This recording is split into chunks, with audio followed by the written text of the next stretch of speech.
Class 11, Political Science, Elections and Representation, Chapter 3. Here is the last video of this chapter, Video 8. In this video, we will study about the last topic, electoral reforms. Let's start the topic. बेटा reforms जो word है वो आपके लिए new नहीं है, आपने पहले भी इस वर्ड को कई बार पढ़ा है. तो रिफॉर्म्स से मतलब हमारा क्या है, कुछ चेंज करने से, मॉडिफिकेशन करने से या समय के साथ सिस्टम में कुछ सुधार लाने से. हम लोग जो बेटा इलेक्टोरल रिफॉर्म की बात कर रहे हैं, इलेक्शन का जो पूरा का पूरा प्रोसेस है वो 1950 से इंडिया में चल रहा है. एंड टिल टुडे हमने बहुत कम मॉडिफिकेशन उसमें किए हैं. और ऐसा नहीं है कि टाइम में नीड के साथ बहुत ज़्यादा रिजिड सिस्टम हमने चलाया है, हमने फ्लेक्सिबिलिटी भी रखी है और रिजिडिटी भी रखी है कुछ चीज़ों के साथ. तो लेट्स सी कि कौन कौन से रिफॉर्म्स किए जा सकते हैं, बुक्स कौन कौन से रिफॉर्म्स के सजेशन दे रही हैं, और आप चाहें तो एग्ज़ाम में अपनी तरफ से भी कुछ रिफॉर्म सजेस्ट कर सकते हैं. This question is quite important and this whole topic is quite important. You may face a 4 mark question और the 6 mark question from the same. Let's start the topic. No system of election can ever be perfect. ये तो हम सब लोग accept करते हैं बेटा, कोई भी सिस्टम परफेक्ट नहीं होता, हमेशा टाइम एंड नीड के अकॉर्डिंगली उसमें चेंजेस किए जाते रहने चाहिए. And in a actual election process there are bound to be many flaws and limitation. हर एक सिस्टम में बेटा कुछ कमियां हैं, कुछ प्रॉब्लम्स हैं जो हम देखने को मिलती हैं. बट हमारी यही एक ड्यूटी रहती है एज अ पॉलिटिकल पर्सन कि हम उन कमियों को जल्दी से जल्दी आइडेंटिफाई करके उन्हें ख़त्म करने की कोशिश कर सकें. Any democratic society has to keep searching for mechanism to make elections free and fair to the maximum. यानी कि वो अपने लेवल पर बेस्ट ट्राई करते हैं फ्री एंड फेयर तरीके से इलेक्शंस कराने के लिए.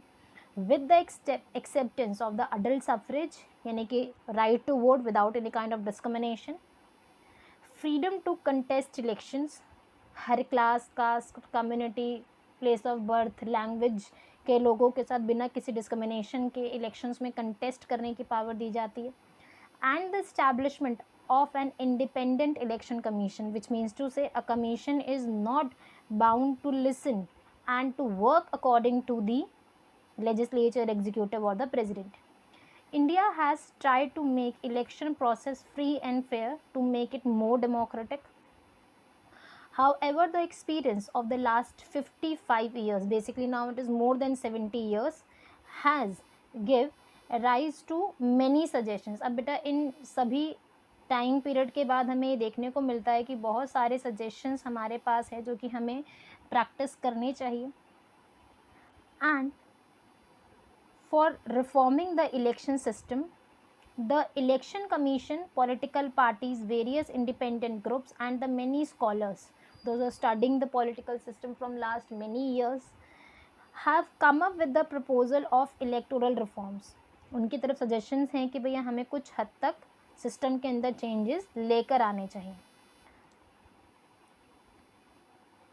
Some of these suggestions are about changing the constitutional provisions, यानी कि कॉन्स्टिट्यूशन में जो भी प्रोविजंस बनाए गए हैं रिगार्डिंग द इलेक्शन, वो चीज़ें चेंज की जानी चाहिए ताकि समय के साथ जो और ज़रूरतें हैं, समय की जो डिमांड है उसको देखा जा सके. बिकॉज इंडिया का जो इमेज हमने 1950 में देखा और जो इमेज आज हम लोग देखते हैं वो बहुत ज़्यादा डिफरेंट है. तो how these are changes suppose to be done, why these changes suppose to be made, तो वो दोनों चीज़ों के आंसर्स हमारे पास हैं. तो let's see some suggestions that are suggested by the NCERT only. Our system of election should be changed from the FPTP to some variant to the PR system. Why? Because बेटा FPTP बहुत ज़्यादा simple system रहा जिसे हमने उस time period पर accept किया because of its simplicity and because it was quite easy to understand. तो हमने ये सिस्टम को यूज़ किया. अब लगता है कि एजुकेशन क्वालिफिकेशन बहुत ज़्यादा बढ़ती जा रही है, एजुकेशन रेट हमारा बढ़ रहा है, लिटरेसी रेट हमारा बढ़ रहा है इंडिया में, तो हम कहीं ना कहीं कुछ हद तक PR सिस्टम की तरफ स्विच कर सकते हैं. ठीक है. तो और एक सबसे बड़ा रीज़न जिसके ऊपर क्वेश्चंस किए जाते हैं FPT में, TP में, कि हमारे पास जो एक परसेंटेज ऑफ वोट्स जो कि हमारे नंबर ऑफ़ सीट्स के कंपैरिजन में इक्वल नहीं होते एफपीटी में। तो ये जो इक्वालिटी मेंटेन करने के लिए पीआर सिस्टम की तरफ स्विच किया जाना चाहिए।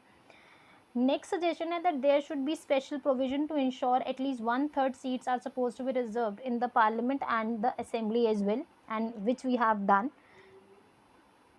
There should be a strict provision to control the role of money, क्योंकि कई पॉलिटिकल पार्टी ज़्यादा मनी का इन्वॉल्वमेंट करते हैं, ठीक है, बहुत ज़्यादा मनी को एक्सपेंसिव या एक्सपेंडिचर बहुत ज़्यादा हो जाता है, उसे कंट्रोल किया जाना चाहिए, ठीक है।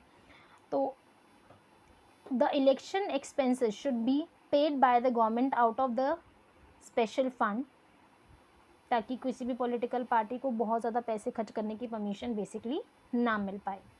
Candidate with any criminal case should be barred from contesting elections even if their appeal is pending before the court.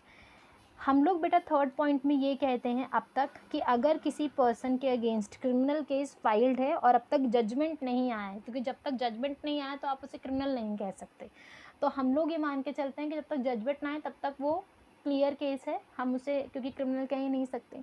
यहाँ पर सजेशन आ रहा है कि अगर किसी पर्सन के क्रिमिनल केस भी फाइल्ड है तो भी आप उसे कंटेस्ट करने की परमिशन ना दो। तो it is one of the good suggestion and you can add from your self as well. After this, there should be complete ban on the use of caste and religion appeals in the campaign.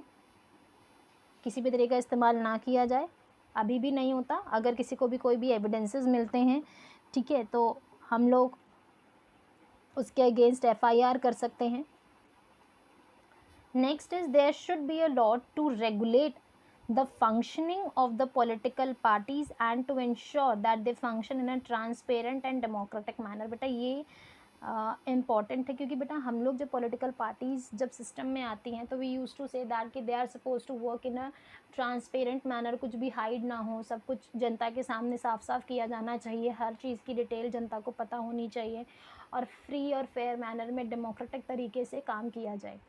और यही चीज़ें हम लोग ये भी expect करते हैं कि ये सब चीज़ें पॉलिटिकल पार्टी के विदिन भी होना चाहिए, कि पॉलिटिकल पार्टी के अंदर जो टिकट्स देने का जो सिस्टम है वो हमेशा गिने चुने लोगों के नाम देखने को मिलते हैं। ऑल्दो पॉलिटिकल पार्टी में बहुत सारे लोग होते हैं, तो उनको भी ट्रांसपेरेंसी के साथ रीज़न हो कि भाई आप इसी पर्सन को बार बार टिकट क्यों देते हो, किसी दूसरे पर्सन को टिकट क्यों नहीं देते। तो ये ट्रांसपेरेंसी और डेमोक्रेटिकल मैनर में काम करने के लिए यहाँ पर भी एक फोर्स बनाना चाहिए। इसके अलावा बेटा जब हम लोग बात करते हैं तो these are the good suggestions but very few suggestions, we can add some more, and there is no consensus or any kind of agreement about these suggestions। consensus का मतलब बेटा यहाँ पर agreement से है। even if there was a consensus, therefore a limits to what the laws and the formal provisions can do।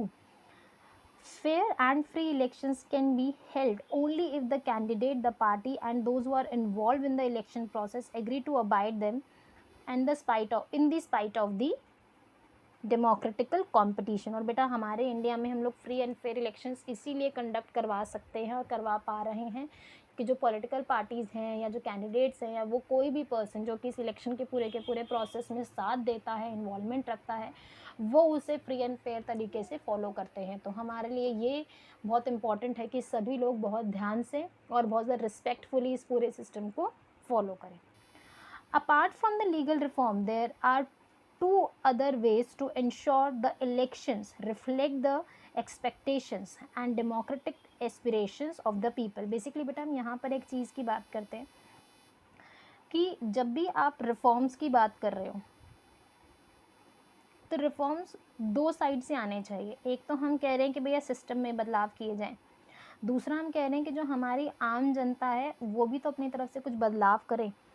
आम जनता को मना किया गया है कि भैया कास्ट के नाम पे वोट नहीं देना, रिलीजन के नाम पे वोट नहीं देना, पर still as a voter we try to identify कि हमारे कास्ट, कम्युनिटी या रिलीजन वाले लोग कहाँ हैं, यार ये तो मेरा पड़ोसी है, इसको हमें वोट दे देना चाहिए, ठीक है। या फिर हम लोग ये देखते हैं कि भैया टिकट के नाम पे जब आए तो अपनी फैमिली के लोगों को हम लोग ढूंढने की कोशिश करते हैं, ठीक है। या हस्बैंड अब इलेक्शन में कंटेस्ट नहीं कर सकते तो वाइफ को कंटेस्ट करा देते हैं और इनडायरेक्टली सारी की सारी पावर हस्बैंड से यूज़ कर रहे होते हैं। तो ये सब चीज़ें कहाँ से आ रही है? प्रॉब्लम है लोगों की साइड से भी। इसके अलावा we are not interested in casting our vote, ठीक है, वोट देने ही पसंद नहीं करते, इसलिए वोटिंग का जो रेट है हमारा वो बहुत ज़्यादा कम रहता है। तो we should go cast our vote and think vigilantly कि हम किसको वोट दे रहे हैं, किसको वोट नहीं दे रहे हैं।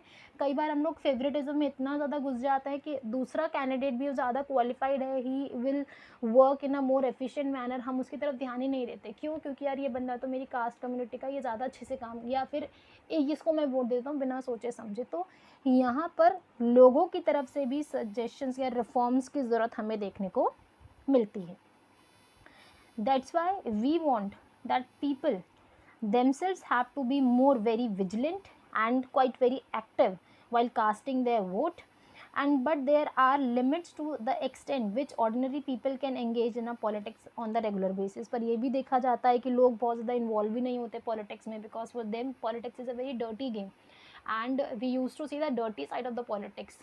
And हम लोग ये मान के चलते हैं कि whenever you will enter in the politics you will be like system and you will never like apart from them. और जो उनका डर्टी पॉलिटिक्स वाला पार्ट है आप हमेशा उसमें इन्वॉल्व ही रहोगे बाय द टाइम। और हम लोग पर ये नहीं कहते that there are handful of people those who are working very like solely for the positivity, या वो डर्टी पॉलिटिक्स का पार्ट नहीं होते और हम लोग कभी उनकी तरफ ध्यान ही नहीं देते। हम लोग हमेशा मेजॉरिटी जो काम कर रही है उसकी तरफ देखते हैं, मिनॉरिटी जो कि अच्छे तरीके से पॉलिटिक्स करती है उसकी तरफ हम लोग ध्यान नहीं देते। And therefore it is necessary but that various political institutions and the voluntary organizations are developed and the active functioning of the watchdogs for ensuring the free and fair elections। और इसीलिए बेटा हमें कुछ ना कुछ voluntary organizations हैं, newspapers है, media है, या नॉर्मल जो जर्नल पोलिंग होती है, गेट टुगेदर होते हैं कॉलेजेस में, स्कूल्स में, तो we are suppose to be there, we are supposed to listen to each and every candidate, we are supposed to check out each and every candidate कि वो क्या करते हैं क्या नहीं करते, बैकग्राउंड क्या है, क्या इकोनॉमिक बैकग्राउंड है, पहले सिस्टम में कब रहे हैं, कहाँ रहे हैं, वहाँ पर उन्होंने क्या काम किया। तो ये सारी रिस्पॉन्सिबिलिटी हमारी तरफ आती है। तो with this argument we are ending this chapter and ending this video. Hope you will vote whenever you will become the voter, so you will vote in a very vigilant manner and you will keep check और you will be keep checking कि कौन सा political party है, क्या वो करती है, सब चीज़ें आप चेक करें।